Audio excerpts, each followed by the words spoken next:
Dictation start होगी 5 second बाद। Yes, मुझे इत्र की गंध पसंद नहीं। मुझे शील की गंध, चरित्र की गंध, धर्म की गंध, सबसे अधिक विश्वविद्यालय की सुगंध पसंद है। ऐसा कहना था भारतीय शिक्षा क्रांति के अग्रदूत महामना मदन मोहन मालवीय जी का। मदन मोहन मालवीय जी उन महान विभूतियों में से एक है जिन्होंने राष्ट्र निर्माण का सपना देखा और उसे मूर्त रूप प्रदान किया। बनारस हिंदू विश्वविद्यालय जैसे प्रतिष्ठित शैक्षणिक संस्थान की स्थापना करने वाला यह उदारचित महामानव स्वयं में एक संस्था है। निश्चय ही इनके बारे में जानना और समझना अत्यंत आवश्यक है। बहुआयामी व्यक्तित्व के धनी पंडित मदन मोहन मालवीय का जन्म 25 सितंबर 1861 को इलाहाबाद में हुआ था। इनके पिता का नाम पंडित ब्रजनाथ और माता का नाम श्रीमती भूना देवी था। मूल रूप से इनके पूर्वज मालवा प्रांत के निवासी थे, इसीलिए इन्हें मालवीय कहा जाता था। एक धार्मिक परिवार में पले बढ़े मदन मोहन मालवीय को धार्मिक संस्कार विरासत में मिले थे।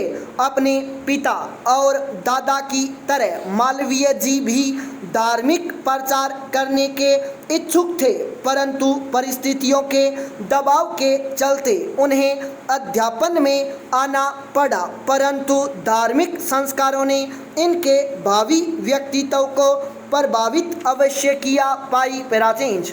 मैट्रिक की परीक्षा उत्तीर्ण करने के बाद इन्होंने कलकत्ता विश्वविद्यालय से स्नातक की उपाधि प्राप्त की और इसके बाद इलाहाबाद में आकर विद्यालय में अध्यापन करना प्रारंभ कर दिया। अपने व्यवहार और पढ़ाने की विशेष शैली के कारण मालवीय जी अपने विद्यार्थियों के बीच काफ़ी लोकप्रिय थे, लेकिन असाधारण प्रतिभा के धनी पंडित मदन मोहन मालवीय जी का कार्यक्षेत्र केवल अध्ययन अध्यापन तक सीमित नहीं था। वह राजनीति में भी सक्रिय भूमिका निभाना चाहते थे और इसकी शुरुआत हुई 1886 ईस्वी में, जब उन्हें अपने गुरु आदित्यराम भट्टाचार्य के साथ कांग्रेस के कलकत्ता अधिवेशन में भाग लेने का मौका मिला। बाद में उन्होंने कांग्रेस में अपनी एक खास जगह बना ली और स्वतंत्रता संग्राम में सक्रिय भूमिका निभाई। महामन्ना 4 बार कांग्रेस के अध्यक्ष क्रमशः वर्ष 1909, 1918, 1932 तथा 1933 में रहे।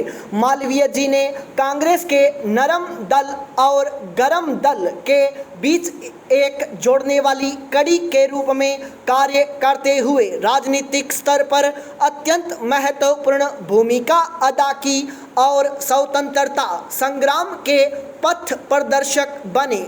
महामन्ना मालवीय जी का योगदान केवल अध्यापन और राजनीति तक ही सीमित नहीं है। स्वभाव से शालीन, विनम्र, उदारचित्त और सादा जीवन व्यतीत करने वाले मालवीय जी की पहचान एक सफल शिक्षाविद, पत्रकार, संपादक, समाज सुधारक, वकील और एक कुशल वक्ता की भी है।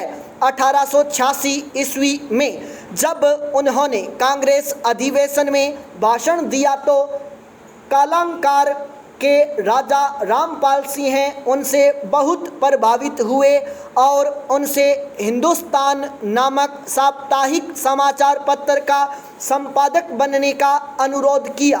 मालवीय जी ने संपादक बनने का प्रस्ताव स्वीकार कर हिंदुस्तान को लोकप्रियता के शिखर पर पहुंचाया। तत्कालीन सामाजिक, आर्थिक और राजनीतिक समस्याओं पर उनके द्वारा लिखे गए निर्भीक लेखों और टिप्पणियों को बहुत सराहा जाता था। मालवीय जी ने बाद में इंडियन ओपिनियन लीडर, मर्यादा, सनातन धर्म, हिंदुस्तान टाइम्स तथा अभ्युदय का संपादन भी किया। इस प्रकार उन्होंने भारतीय पत्रकारिता को नया आयाम प्रदान करते हुए अपना अविस्मरणीय योगदान दिया। संपादक की स्वतंत्रता और लेखन की गरिमा के प्रबल समर्थक इस भारतीय मनीषा ने पत्रकारिता के साथ साथ वकालत की पढ़ाई भी की और इस क्षेत्र में भी अपनी प्रतिभा का लोहा मनवाया।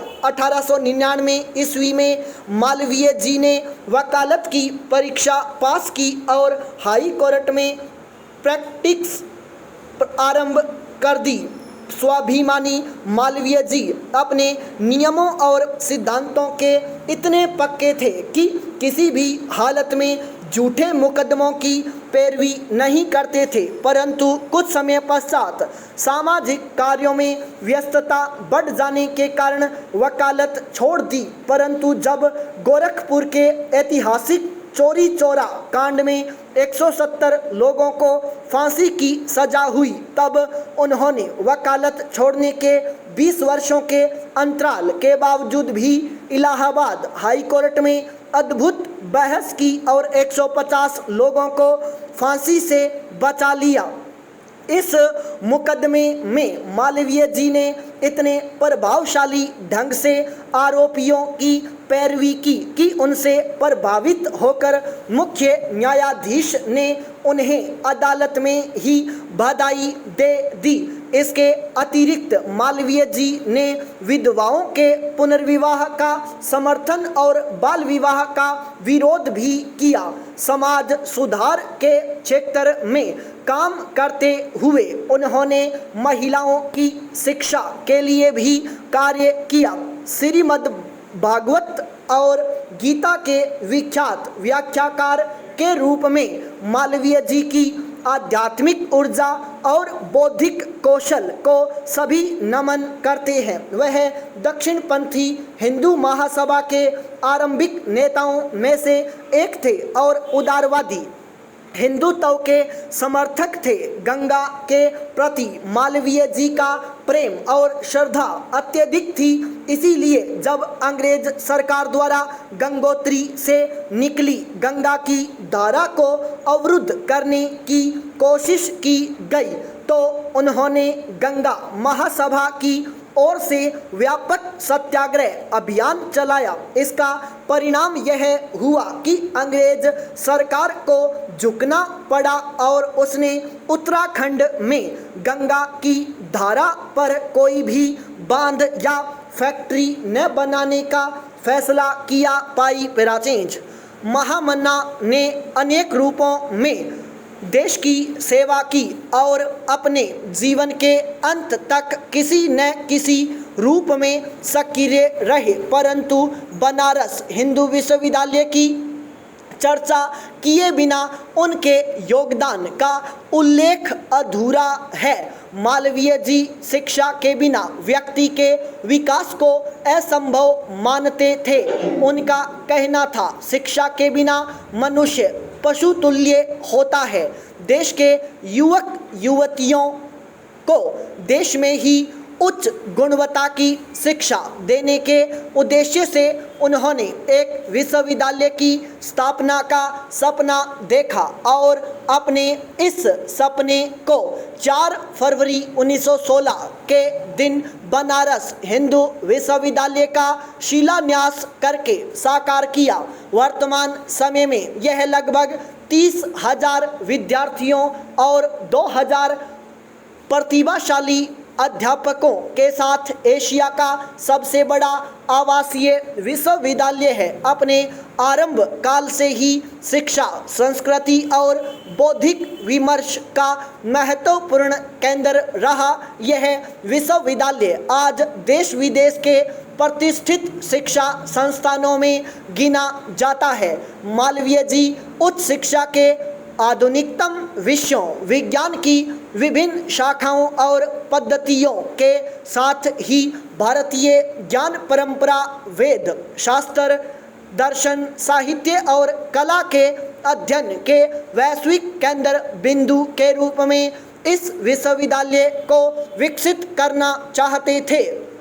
और ऐसा करने में वह सफल भी रहे। आज यहाँ इंजीनियरिंग, अंतरिक्ष प्रौद्योगिकी, आधुनिक चिकित्सा प्रणाली से लेकर वेद, उपनिषद, वैदिक कर्मकांड, साहित्य आदि सभी प्राचीन भारतीय धाराओं की पढ़ाई होती है और देश विदेश के विद्यार्थी इस विश्वविद्यालय में प्रवेश पाना एक बड़ी उपलब्धि मानते हैं। स्टॉप।